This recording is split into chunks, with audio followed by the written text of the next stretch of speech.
Bismillahirrahmanirrahim. There is no doubt about the fact that interest is something which is absolutely forbidden, and charging interest has been regarded as something which is very, very severe in the eyes of the Quran, and something which should not be done by a believer.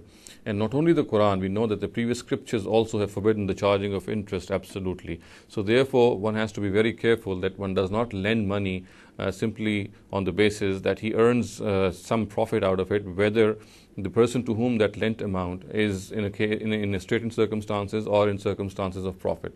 A person who lends money and earns interest on that money is a person who is a selfish person. He does not realize that what problems and what bother the borrower could end up into, and he is just concerned with his own profit. So therefore, this is something which has been forbidden because it is a means of oppression on the borrower. It can become a means of oppression on the borrower.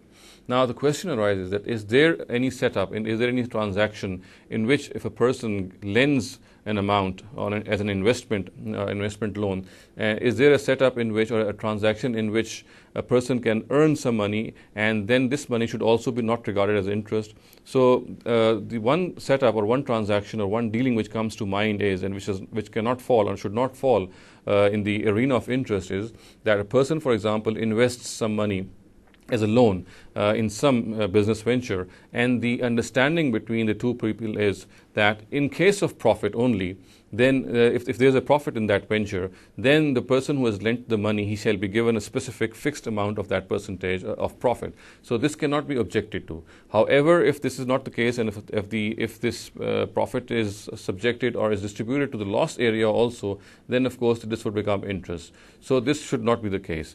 As I said, the proper or the thing which cannot be objected to is that if there is a loss, then that borrower, then the person who has lent that money shall receive no money at all. It is only when the borrower has a certain amount of profit and then a percentage is fixed of that profit.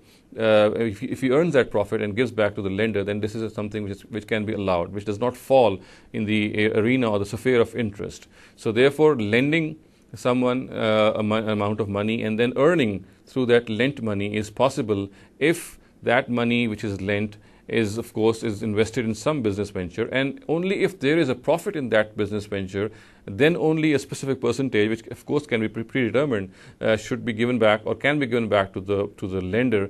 Then this cannot be objected to. So therefore, if on the other hand a person the transaction is such that it is clearly said that in case of loss, the person who has lent the money shall be given no amount, then this of course can be this will leave no room for any oppression on the person who has borrowed the money. So therefore, since this oppression would be done away with in this case, we can say that the only way in which money can be invested as a loan is that in which a lender shall earn some profit if there is a profit in the business venture of the borrower. أقول قولي هذا واستغفر الله لي ولكم ولسائر المسلمين والمسلمات.